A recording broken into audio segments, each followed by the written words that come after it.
It is not easy, of course, because one has to not only know, but one must also do something about being brainwashed, being on alert constantly. Then one has to replace brainwashing with education, being educated. It is so much easier to have others tell us who we are, when to think, how to think, what to think, where to think, and why to think. No energy required. No real thinking is required.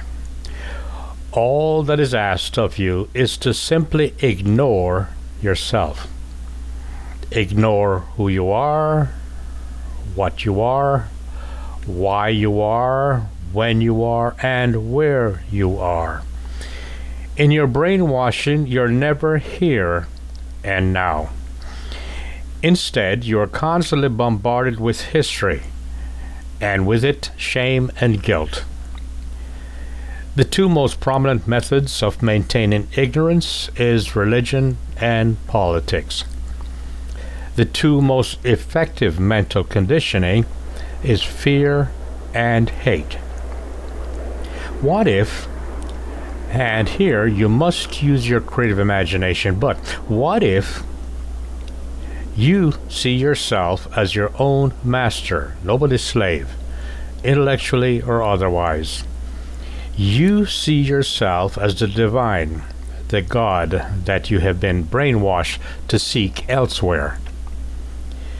You see yourself as being without guilt or shame, since your historical acts were done in ignorance.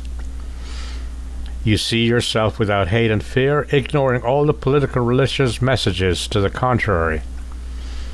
You see yourself as being the absolute best human being that you can be.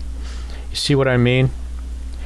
Would you then be free of the brainwashing of books, sages, false gods, peers, parents, TV, radio, and all that outside brainwashing mediums?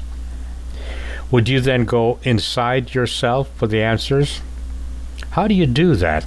Well, go into solitude, go into meditation, go into silence, go into nature.